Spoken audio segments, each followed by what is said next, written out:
A record 220,000 Aucklanders could be vaccinated this week, but it would take every skerrick of space in the system to achieve it. The Prime Minister wants as many people as possible in the city to get a dose in what may be the city's last week at level 4. And vaccinators are in the final stages of plans for mobile clinics that would go street to street, Mr Whippy style. Health correspondent Ron Quinn reports. The Prime Minister's laid down a challenge to Aucklanders, but it's Anthony Jordan, the clinical head of the city's vaccination program, who'll have to deliver it.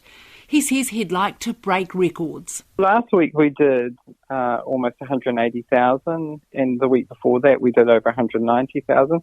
So I'd like to see us crack that 200,000 mark. There's capacity in the system to do it. On our peak day, which was the 3rd of September, we delivered over 31,000 vaccinations in that day, and we did that comfortably. Dr Jordan says he'd love to do that every day, and there are plenty of options to deliver on those numbers. A handful of drive-through vaccination centres, 13 large community vaccination centres, 130 GPs and 40 pharmacies.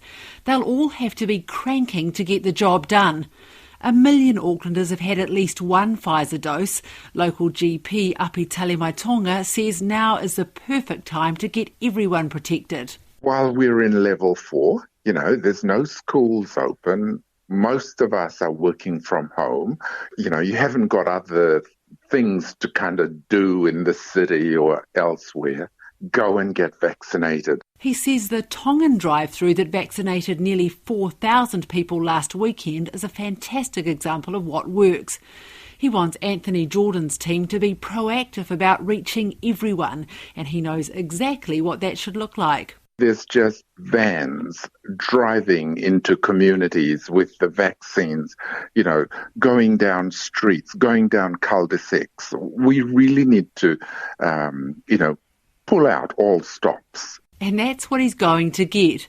Dr Jordan says they're in the final stages of organising mobile units that will turn up in streets offering COVID shots to those who may not have a car or who might struggle to get to a clinic. People have talked about music to tell them, like a Mr Whippy band, that we're coming down the street. But a lot of it will actually be about very proactive communication with those communities about when we're there. Similar to like some of the pop-up sites that we've done over Auckland. Martiri Harwood helps run a drive-through vaccination centre at Papakura Marae, which has been doing 200 to 300 people a day. She says the call to get as many people injected as possible this week is great, but clinics like hers need more resources. She wants to build on the momentum she's observed as more and more people see their friends and families vaccinated and want one too. It all comes back to access. I still hear the struggles and the challenges of booking the vaccine, and so really encourage people to take advantage of the walk-in or the drive-through clinics where you don't need a booking. The Prime Minister's told Aucklanders who may have October bookings to change them to this week or just turn up to a drive-through or a walk-in. Anthony Jordan backs that plan. If we can bring people's first doses forward, we gain a lot more protection earlier, and then it creates a lot more capacity down the line for us to deliver those second doses. If the system does hit its maximum, and depending on the number of first and second doses given, more than 80% of the 1.4 million eligible Aucklanders could have had at least one dose by this time next week.